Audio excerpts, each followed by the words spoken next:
Pinindot niya ang play button ng isang voice recording. Yeah, my plan is going well.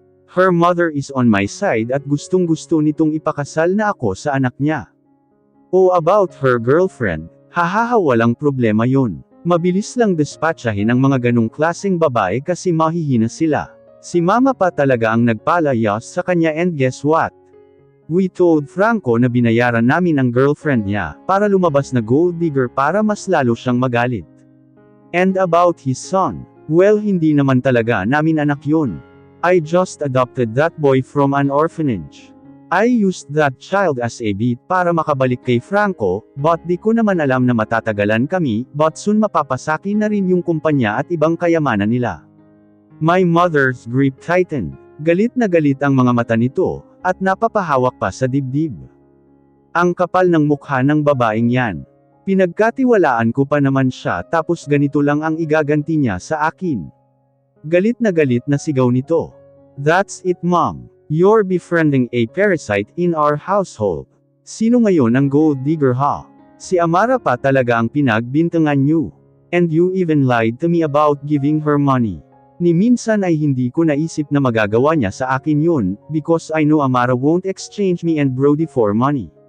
Now please, if you excuse me, aalis na ako. Kailangan ko pa siyang hanapin. Franco, let me help you.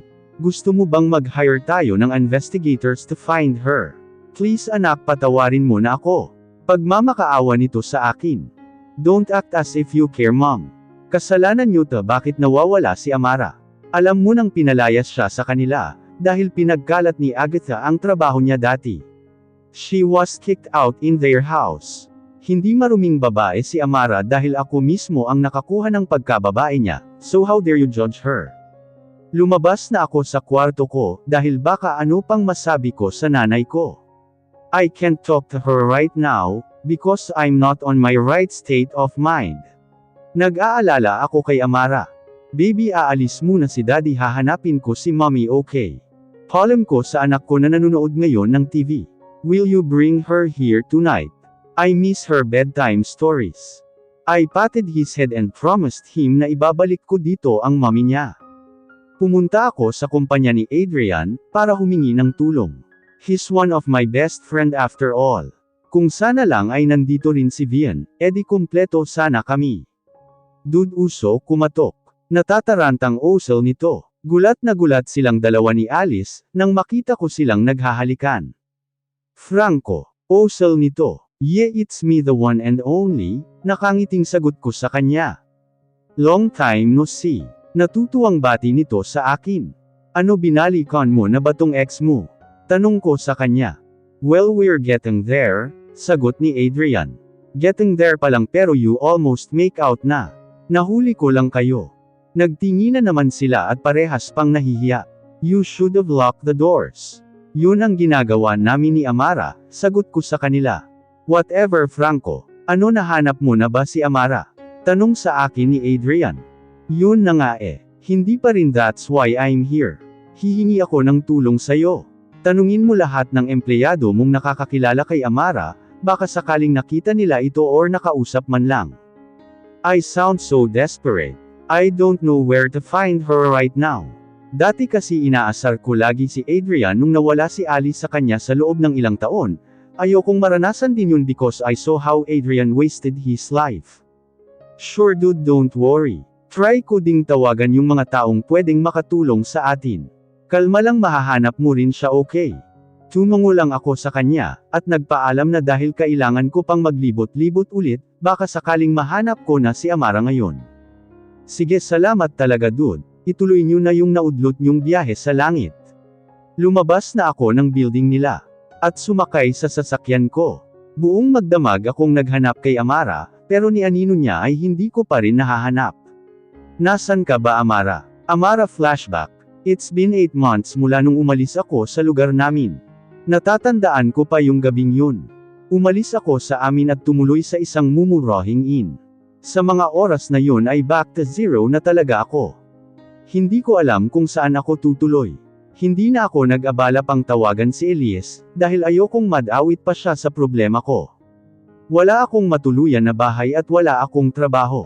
Yung pera na dala ko ay sakto lang upang matustusan ang pangangailangan ko sa loob ng 2 buwan. Umiiyak ako noon sa loob ng kwarto ko, nang bigla na lamang bumaliktad ang sikmura ko. Dali-dali akong tumakbo sa CR at sumuka ng sumuka. Nanghihina ako at ramdam kong nahihilo ako. Masyado ata akong na-stress ngayong araw. Sa dami ba naman ng problemang sabay-sabay na dinanas ko ngayon.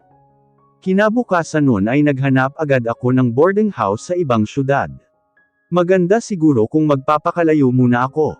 Hindi ko alam kung kailan ako mapapatawad ng mga magulang ko, pero sana ay mapatawad pa nila ako. Sinadya kong iwan ang cellphone ko sa bahay, dahil alam kong tatawag si Franco sa akin. Ayokong marinig siyang umiiyak sa kabilang linya, baka tumakbo lang ako pabalik doon sa kondo niya. Ayokong pahirapan siya at maipit sa gitna. Ayokong mamili siya between sa akin or sa pamilya niya. Kaya ako na lang ang iiwas. Okay ka na ba sa kwarto na tahiha? 1.5 ang buwan. 1 month advance at 1 month deposit, puso nung landlady. Tiningnan ko naman ang kwartong uupahan ko. Maliit lang yun at kasya lang naman sa akin, dahil mag-isa lang naman ako. Ang importante lang naman ay malinis ang lugar. Sige po, kukunin ko po, sagot ko sa kanya. O sige, kailan ka ba titira? Tanong nito sa akin. Pwede po bang ngayon na agad? Oo naman, walang problema. Mabait ang landlady na ito. Nakilala ko lang siya sa isang karinderya na kinainan ko nung isang araw na malapit lang din sa boarding house na ito. Teka nga po pala, may tanong po sana ako. Nahihiyang usal ko sa kanya. Ano yun, hiha? Tanong nito sa akin. May alam ho ba kayong trabaho na pwede kong pasukan? Kahit anong trabaho po, sige na po. Pakiusap ko sa kanya. Ay, yung karinderya na kinainan mo last time, sa pinsan ko yun. Naghahanap ata sila ng dishwasher or server. Pagkatapos naming mag-usap, ay nakiusap ako sa kanya na kung pwede ay samahan niya ako doon. Mabait na mabait itong landlady namin, kaya naman ay sinamahan niya ako. Lilian ito, si Amara, bagong boarders ko. Gusto niya raw mamasukan, sabi nung landlady sa pinsan niya. Seryoso ka ba, hiha? Parang hindi ka naman bagay magtrabaho sa isang karinderya sa gandang mong yan. Mas bagay ka maging artista. Puri nito sa akin.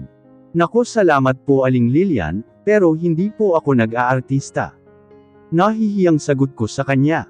O siya, sigurado ka na ba talagang papasok ka dito? Mukha ka namang mayaman, baka hindi mo kayanin ta, sagot nito sa akin at nag-aalangan pa ang boses. Naku, hindi naman po ako mayaman at saka marunong po akong maghugas at mag-serve. Nagtrabaho na po ako dati bilang waitress, sagot ko. O sige na nga, tanggap ka na. Agad naman akong natanggap nung araw na yun. Nagtatrabaho ako bilang dishwasher, kaya halos nasa loob lang ako ng kusina lagi. Madalas na yang pagsusuka at pagkahilo mo tanong sa akin nung isang ka-boardmate ko.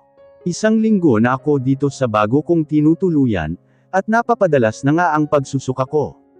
Magpa-check up ka na kaya? Baka may sakit ka na, usal nito sa akin. Oo, magpapa-check up talaga ako. Sa Sabado na lang dahil wala akong pasok sa karinderya, sagot ko sa kanya. Pagdating ng Sabado ay nagpa-check up nga talaga ako, dahil napapadalas na ang pagsama ng pakiramdam ko, baka kung ano na ang nangyari sa akin. Ano po ba ang nararamdaman niyo? Tanong ng babaeng doktor sa akin. Andito ako ngayon sa isang public hospital, para magpa-konsulta. Madalas po akong nahihilo at nasusuka po ako lagi, sagot ko sa kanya. Naging seryoso naman ang tingin sa akin ng doktor. Lately ba ay naiirita ka or may hinahanap lagi na pagkain? Tanong nito sa akin. Paano niya nalaman yun? Opo, napapadalas ang kain ko ng siomai, doc. Hindi ko naman paborito yun dati, pero bigla ko na lang nagustuhan. Yun po ba ang dahilan ng pagsusuka ko? Tanong ko sa kanya. Napabuntong hininga naman ng doktor at may inabot sa akin. Pumunta ka sa CR, ma'am, at i-take mo tong pregnancy test. Namutla ako sa sinabi ng doktor, pregnancy test. Possible bang buntis ako? Naalala ko naman lahat ng ginawa namin ni Franco. Halos araw-araw naming ginagawa yun, at wala kaming ginagamit na kung anumang proteksyon. Ang syonga ko naman. Nagdadalawang isip man ay kinuha ko pa rin ang inabot ng doktor at pumunta sa CR. Ang sabi sa instructions ay lagyan daw ng konting ihi, at antayin ang resulta. Kapag 2 linya daw ang lumabas, ay ibig sabihin nun ay buntis daw ako. Ginawa ko yung nakasulat sa instructions. Habang naghihintay ako ay hindi ko alam kung anong mararamdaman ko. Lumakas ang kabog ng puso ko, nang makitang dahan-daang lumilitaw ang 2 linya, I'm pregnant. Naiiyak ako dahil sa kaba, takot, at tuwa. I'm a mom now. Pero natatakot ako para sa sarili ko at para sa bata. Iwinaglit ko iyon sa isipan ko.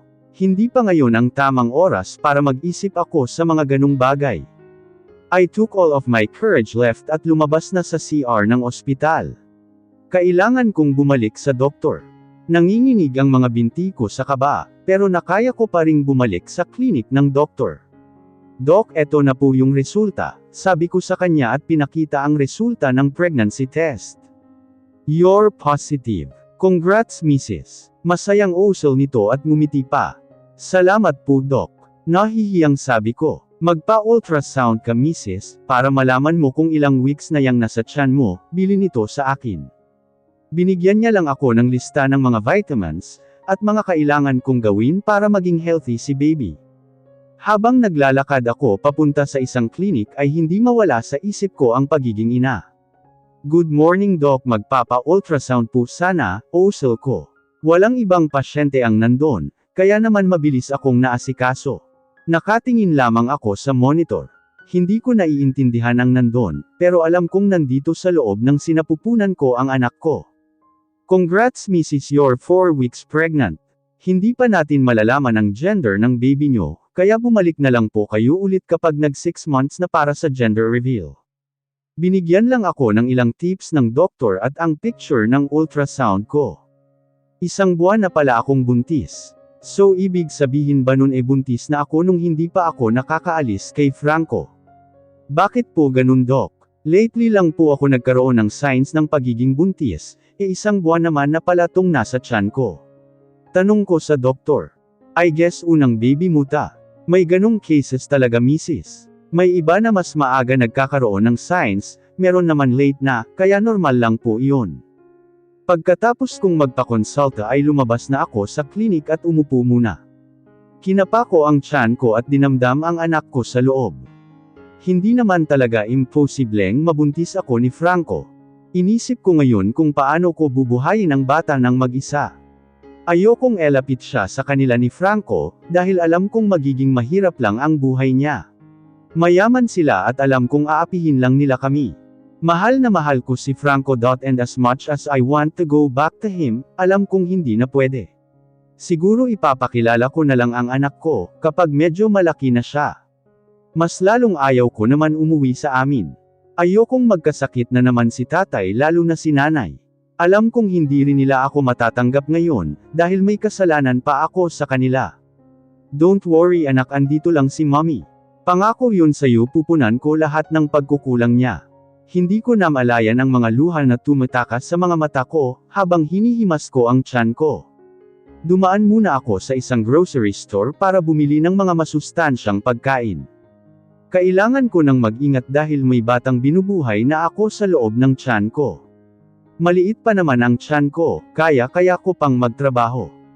Iniisip ko na ang gagastusin ko. Kailangan kong mag-ipon ng marami. Mabilis na lumipas ang buwan, at ngayon at kabuwanan ko na. Tumigil ako sa pagtatrabaho sa karinderya nung nag 7 months na ang tiyan ko. Kahit saan ako pumunta, napapalibutan ako ng mabubuting tao, kaya naman malaki ang pasasalamat ko doon. Palagi akong inaalalayan ng mga ka-boardmate ko, pati na rin nung landlady at may-ari ng karinderya. Hay nako Amara, napaka-tigas talaga ng ulo mo. Sabi ko na di ba wag ka na umalis kasi malapit ka na manganak, paano kung bigla ka na lang manganak sa daan ha? Nag-aalalang usal sa akin ng landlady namin. Sabi ko kasi ay may bibilhin lang ako, pero pinapagalitan nila ako dahil hindi na raw pwede. Para ko na siyang nanay. Naalala ko ang mga naranasan ko, habang nagbubuntis. Wala akong nanay na nag-aalalay sa akin. Wala akong asawa na kasama habang nagpapa-check up. Nalaman kong babae pala ang anak ko. Bigla kong naisip si Franco at si Brody. Matutuwa kaya sila kung sakaling andito man sila ngayon. Huwag ka mag-alala Tita Cynthia, hindi pa ako mangganganak. Mga next week pa daw sabi ng doktor, sagot ko sa landlady namin. Hay nako, hindi lahat tumatama sa due date hiha. Hindi mo masasabi yan kung kailan lalabas ang anak mo, sabi niya. Huwag ka po mag-alala tita, mabilis lang naman ako at sasakay naman po ako. Wala na siya nagawa sa katigasan ng ulo ko. Bibili kasi ako ng konting grocery sa supermarket panghanda ko sa susunod na linggo, dahil magpapa-confine na ako sa ospital. Malaki ang naitulong nila Tita Cynthia at Tita Lilian sa akin, pati na rin ng iba kong ka-boardmate. Malaki-laki ang naipon ko at sabi ni Tita Lilian, pwede naman daw akong mamasukan ulit sa karenderya niya, kapag kaya ko na.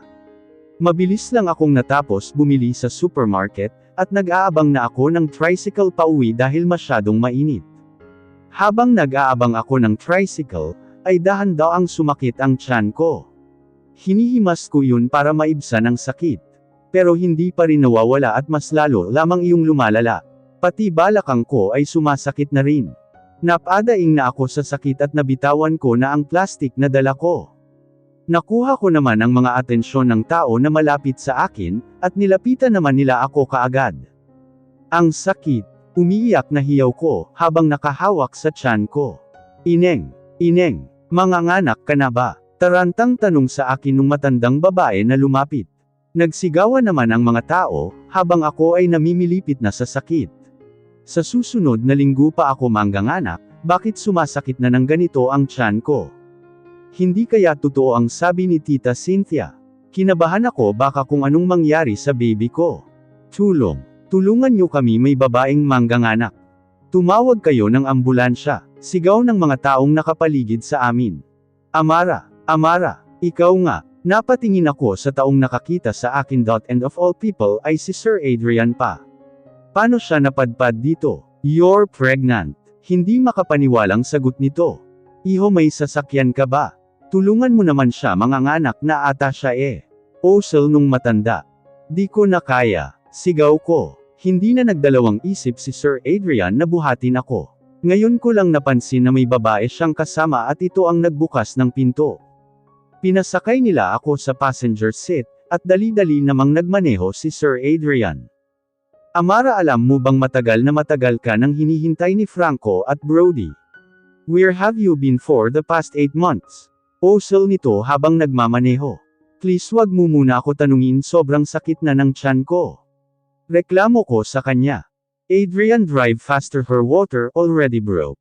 Natatarante na si Sir Adrian, habang nagmamaneho nung sigawan siya ng babaeng kasama niya.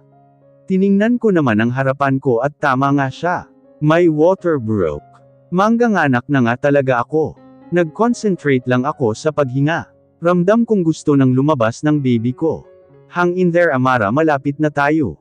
Hindi ko alam kung paano nag-drive si Adrian, at nakarating na agad kami sa ospital ni na Franco. Kinabahan ako dahil baka makita ko siya mamaya, pero wala akong pakialam. Kailangan ko lang manganak. Stretcher. We need a stretcher, mangganganak na ang kasama namin.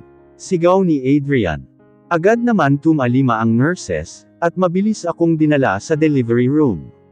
Pagdating doon ay wala na silang sinayang na oras, at agad akong hinuberin at kinabitan ng dextrose. Sige, pwede ka nang umiri hiha. Utos ng doktor. Napasigaw ako habang umiiri. Sige, push. Palabas na yung ulo. Osel ng doktor. Umiri pa ako ng 3 beses at damang-dama ko ang sakit sa ano ko, pero nawala lahat yon nang narinig ko na ang iyak ng anak ko. Nakita ko pang karga-karga siya ng doktor, pero bigla na lang umikot ang paningin ko. Doc, the BP is dropping. Iyon lang ang huling narinig kong sigaw ng assistant ng doktor, bago ako tuluyang nawalan ng malay.